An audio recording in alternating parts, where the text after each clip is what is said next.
വിശുദ്ധ വാരത്തിലെ ഈ പുതിയ ദിവസം ദൈവത്തെ കൂടുതലായി രുചിച്ചറിയുവാനും നമ്മുടെ ബലഹീനതകളെ കൂടുതലായി മനസ്സിലാക്കുവാനും നമ്മുടെ ഹൃദയകണ്ണുകളെ തുറന്ന് ദൈവിക ശക്തിയുടെ ദൈവിക കൃപയുടെ ആഴം മനസ്സിലാക്കുവാനും നമുക്കിടയാക്കട്ടെ എന്ന് പ്രാർത്ഥിക്കുന്നു. 119 സങ്കീർത്തനം 94 വാക്യം. ഞാൻ നിനക്കുള്ളവനല്ലോ, എന്നെ രക്ഷിക്കണമേ. ഞാൻ നിൻ്റെ പ്രമാണങ്ങളെ അന്വേഷിക്കുന്നു. ദൈവം മനുഷ്യനെ തനിക്ക് വേണ്ടി, തൻ്റെ സഖിത്വത്തിന് വേണ്ടി, ഈ പ്രപഞ്ചത്തിൻ്റെ നിലനിൽപ്പിന് തൻ്റെ കൂട്ടുവേലക്കാരായി തീർക്കുവാൻ സൃഷ്ടിച്ച് ഈ ലോകത്തിൽ ആക്കിയിരിക്കുന്നു. നമ്മുടെ ദൗത്യം, മനുഷ്യൻ്റെ ദൗത്യം ദൈവത്തോട് കൂടെ ആയിരിക്കുക, ദൈവ ഇഷ്ടം ചെയ്യുക, അതുവഴി ദൈവത്തിൻ്റെ രാജ്യം ഈ ലോകത്തിൽ വരുവാൻ സഹായിക്കുക എന്നുള്ളത്. അവിടെ നമുക്ക് ചെയ്യുവാനുള്ളത് നമ്മെ തന്നെ പൂർണ്ണമായി ദൈവസന്നിധിയിൽ, ദൈവപരിപാലനയിൽ സമർപ്പിക്കുക എന്നുള്ളത് മാത്രമാണ്. ദൈവം തനിക്കിഷ്ടമുള്ളിടത്ത് നമ്മെ നടത്തുവാൻ, തനിക്ക് ആവശ്യമുള്ളിടത്തേക്ക് നമ്മെ അയക്കുവാൻ, നമുക്ക് ആവശ്യം എന്ന് തോന്നുന്നത് കൊണ്ട് നമ്മെ തൃപ്തിപ്പെടുത്തുവാൻ നാമും ദൈവത്തെ അനുവദിക്കേണ്ടതാകുന്നു. ദൈവം നൽകുന്നത് കൊണ്ട് തൃപ്തിപ്പെടുവാൻ നാം നമ്മെ തന്നെ പരിശീലിപ്പിക്കേണ്ടിയിരിക്കുന്നു. ഞാൻ നിനക്കുള്ളവനത്രേ. ആ ഒരു പ്രസ്താവന നമ്മെ പൂർണ്ണമായി ദൈവസന്നിധിയിൽ സമർപ്പിക്കുന്നതാണ്. ഞാൻ മറ്റൊന്നിനുമുള്ളതല്ല, ഈ ലോകത്തിനോ ഈ ലോകത്തിൻ്റെ പ്രതാപത്തിനോ സ്വത്ത് സമ്പാദിക്കുന്നതിനോ സ്ഥാനമാനങ്ങൾ നേടുന്നതിനോ ഒന്നുമല്ല. ഞാൻ നിനക്കുള്ളവനത്രേ. ദൈവം തൻ്റെ പുത്രനെ ലോകത്തിൽ അയച്ചത് ഈ ഒരു പ്രസ്താവിക്കുവാനാണ്. തൻ്റെ ജീവിതത്തിൽ കൂടെ പിതാവിൻ്റെ ഇഷ്ടം ചെയ്യുവാൻ, പിതാവ് ചെയ്ത് കാണുന്നതല്ലാതെ മറ്റൊന്നും പ്രവർത്തിക്കാതിരിക്കുവാൻ, ദൈവശബ്ദം കേൾക്കുവാൻ, ദൈവ സംസർഗം അനുഭവിക്കുവാൻ പുത്രൻ തമ്പുരാൻ ഈ ലോകത്തിൽ വെച്ച് നമുക്കൊരു മാതൃക കാണിച്ചു തന്നു. ഞാൻ നിനക്കുള്ളവനത്രേ. ഇത് നാം കൂടെ ആവർത്തിച്ച് പറയുന്നത് നമ്മെ ആത്മീയമായി ബലപ്പെടുത്തുവാൻ സഹായിക്കുന്ന ഒരു പ്രസ്താവനയാണ്. ഞാൻ ഈ ലോകത്തിനുള്ളവനല്ല, ഈ ലോകത്തിൽ അല്പായുസ് മാത്രമാണ് എനിക്കുള്ളത്. നമ്മുടെ ജീവിതത്തിൻ്റെ ഓരോ ഘട്ടങ്ങളും പെട്ടെന്ന് മറിയുകയാണ്. ശൈശവം മാറി, പിന്നെ നമുക്ക് കിട്ടുകയില്ല. കൗമാരം മാറി, പിന്നെ അത് നമുക്ക് തിരിച്ച് കിട്ടുന്നില്ല. യൗവനം മാറി, അതും ഒന്നും തിരിച്ച് കിട്ടുന്നില്ല. വാർദ്ധക്യം, ഒന്നിനും തിരിച്ച് കിട്ടുന്ന ഒരു അനുഭവം നമുക്ക് ഈ ലോകത്തിലില്ല.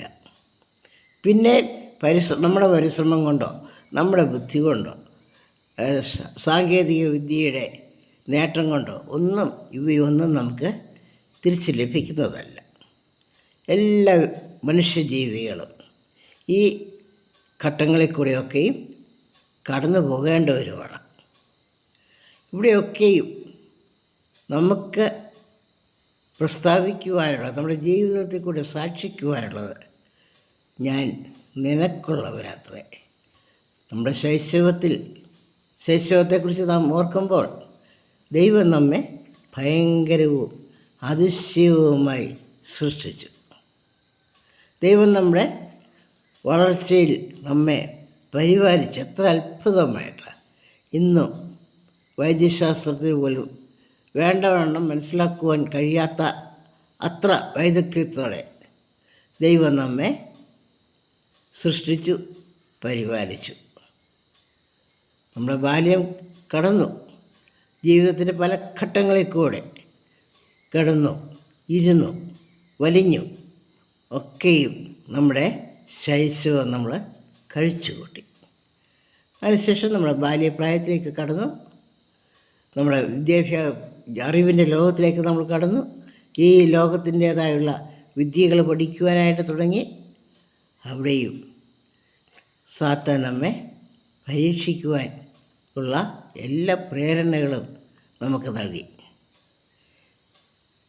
ഞാൻ നിനക്കുള്ളവനത്രേ എന്നുള്ള ആ ആപ്തവാക്യം നാം അവഗണിക്കുവാൻ നമ്മുടെ ശൈശവം മുതൽ സാത്താൻ കിണഞ്ഞ് പരിശ്രമിക്കുക.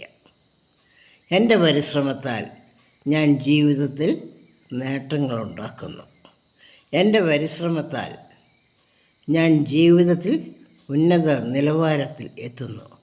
അല്ലല്ല, ദൈവവചനം ഓർപ്പിക്കുന്നു, ദൈവം തക്ക സമയത്ത് നമ്മെ ഉയർത്തുവാൻ തക്കവണ്ണം അവൻ വിശ്വസ്തനാണ്. അതുകൊണ്ട് ദൈവം നമ്മെ അടക്കി ഭരിക്കുമ്പോൾ അവൻ്റെ ബലമുള്ള കൈക്കീഴ് താണിരിക്കുവാൻ നമ്മെ തന്നെ ഏൽപ്പിച്ചു കൊടുക്കണം. നമ്മുടെ ഭൂതം, ഭാവി, വർത്തമാനം ഇവയൊക്കെയും അറിയുന്ന ദൈവം നമ്മുടെ ജീവിതത്തെ കൊണ്ട് എന്താണ് ദൈവത്തിൻ്റെ ഉദ്ദേശം, ദൈവത്തിന് എന്താണ് ആവശ്യം എന്നുള്ളത് മനസ്സിലാക്കുവാൻ, ഗ്രഹിക്കുവാൻ ഉള്ള കഴിവ് നമുക്ക് ആർജിച്ച് എടുക്കേണ്ടിയിരിക്കുന്നു. അതിന് ദൈവത്തോട് കൂടുതൽ അടുത്തിരുന്നെങ്കിൽ മാത്രമേ ദൈവം നമ്മോട് സംസാരിക്കുന്നുള്ളൂ. ദൈവം നമ്മോട് സംസാരിക്കുന്നത് കേൾക്കുവാൻ ദൈവ സംസർഗം നമുക്ക് ആവശ്യമാണ്. അതിനായി നമ്മുടെ പ്രാർത്ഥനാ ജീവിതം, തിരുവചന പഠനം ഇതൊക്കെയും നമ്മെ സഹായിച്ചുകൊണ്ടിരിക്കുക, അതിൽ നമ്മെ വളർത്തിക്കൊണ്ടിരിക്കുക. ദൈവഹിതം മനസ്സിലാക്കുവാൻ ദൈവ സംസർഗത്തിൽ കൂടെ നമുക്ക് ഇടയാക്കേണ്ടതിനായിട്ട് ദൈവത്തോട് കൂടുതൽ കൂടുതൽ ചേർന്ന് ജീവിക്കുവാൻ ദൈവം നമുക്ക് ഇടയാക്കേണ്ടതിനായിട്ട് പ്രാർത്ഥിക്കാം. ഞാൻ നിനക്കുള്ളതല്ല, അത് നമുക്ക് ദൈവത്തോട് തന്നെ പറയാം.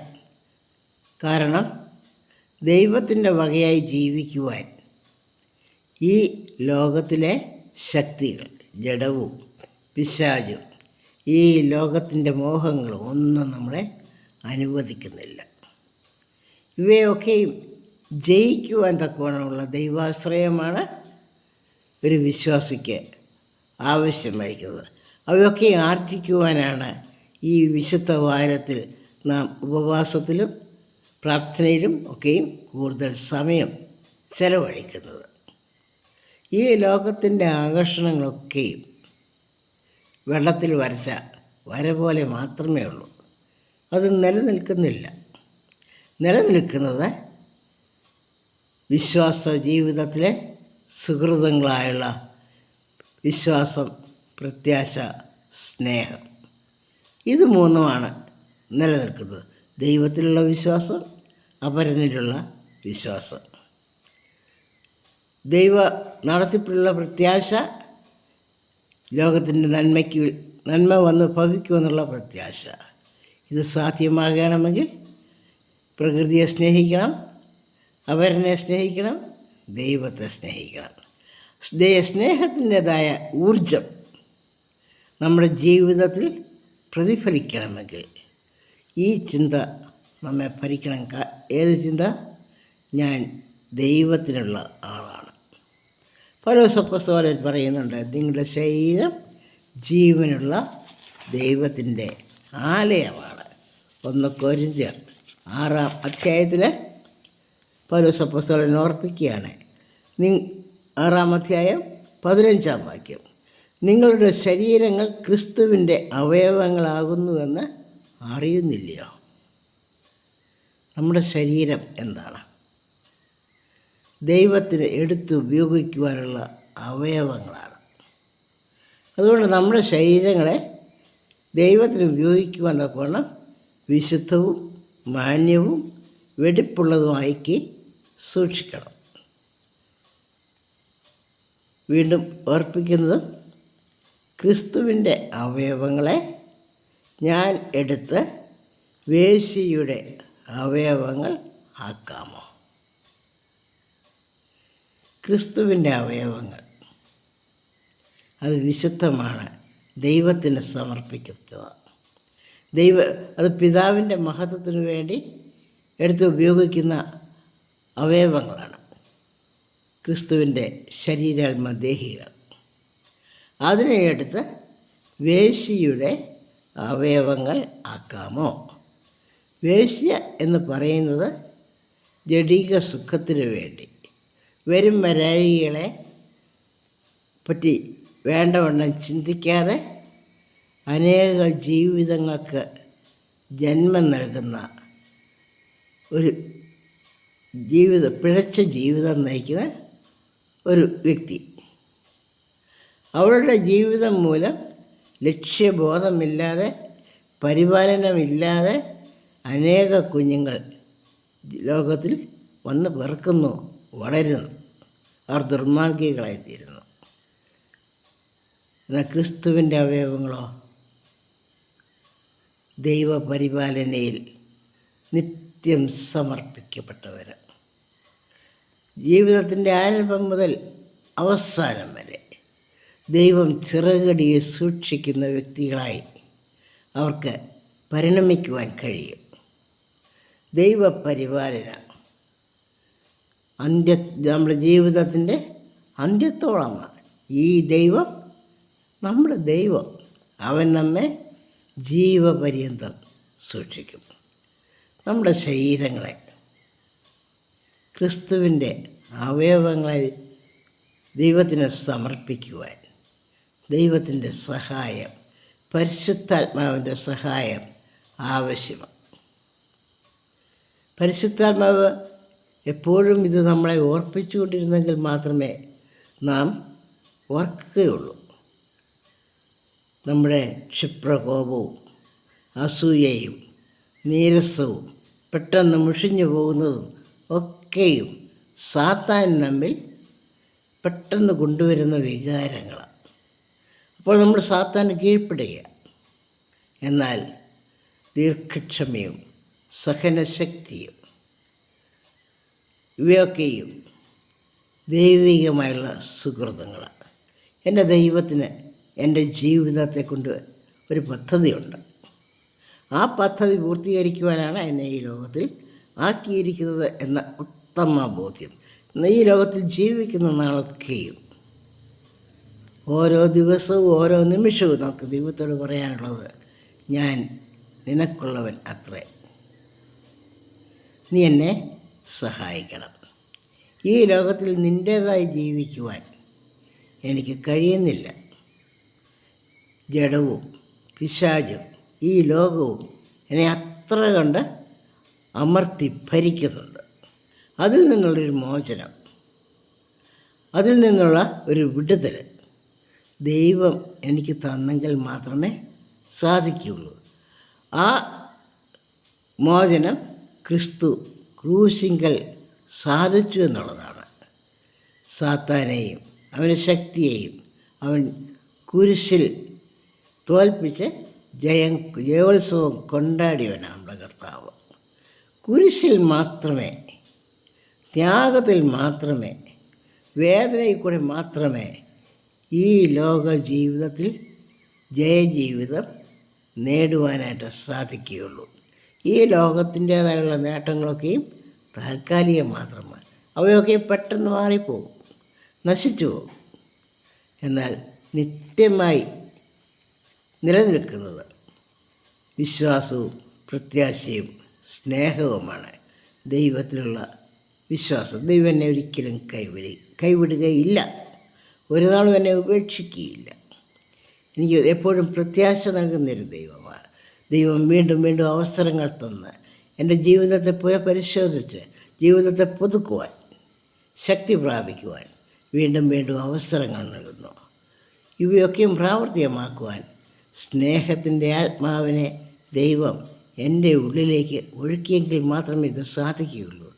ദീർഘമായി ക്ഷമിക്കുവാൻ, എല്ലാം സഹിക്കുവാൻ, എല്ലാം പൊറുക്കുവാൻ, എല്ലാം മറക്കുവാൻ ഓരോ നിമിഷവും ദൈവത്തിൻ്റെ പുതിയ ദാരമാകുന്നുവെന്ന് മനസ്സിലാക്കി നമ്മെ തന്നെ പുതുക്കി പുതുക്കി പുതുക്കി പ്രതിഷ്ഠിച്ച് ജീവിക്കുവാൻ ദൈവം നമുക്ക് സഹായിക്കണമേ എന്നൊക്കെ പ്രാർത്ഥിക്കാം.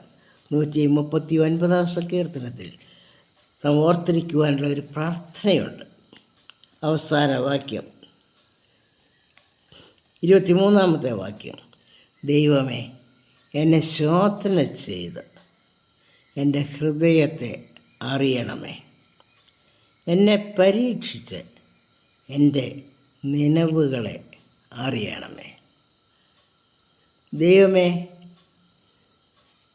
നീ എന്നെ ശോധന ചെയ്യണം. പുറമേയുള്ള ആ കാഴ്ചപ്പാട് മാത്രം പോരാ, നീ എൻ്റെ ഉള്ളിലേക്ക് വന്ന് എൻ്റെ വിചാരങ്ങൾ, വികാരങ്ങൾ, മനോഭാവങ്ങൾ ഇവയൊക്കെ ശോധന ചെയ്യണം. ഇവയൊക്കെയും വെടിപ്പാക്കണം. ഞാൻ നിനക്കുള്ളവനാണ്, നിനക്കെടുത്ത് ഉപയോഗിക്കേണ്ടതാണ്, നിൻ്റെ സ്വന്തമാണ്, നിൻ്റെ ധനമാണ്.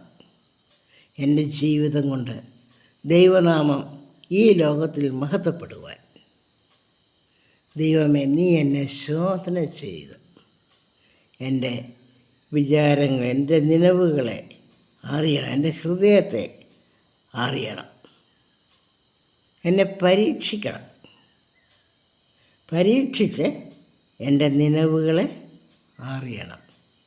പരീക്ഷയിൽ ജയിച്ചെങ്കിൽ മാത്രമേ നമ്മുടെ അനുദിന ജീവിതത്തിൽ നമുക്ക് പ്രൊമോഷൻ ലഭിക്കുന്നുള്ളൂ. പരീക്ഷയില്ലാത്ത ഒരു വ്യക്തിക്ക് താൻ വളരെ സമർത്ഥനാണെന്ന് തോന്നും, പക്ഷേ കാണിക്കുന്നതൊക്കെയും മണ്ടത്തരമായിരിക്കും. പരീക്ഷകളെ അതിജീവിക്കുന്ന ഒരു വ്യക്തിക്ക് മാത്രമേ ജയജീവിതം നടത്തുവാൻ സാധിക്കുകയുള്ളൂ. ആ ആൾക്ക് മാത്രമേ താൻ ജയാളിയാണെന്ന് അഭിമാനിക്കുവാൻ കഴിയുകയുള്ളൂ.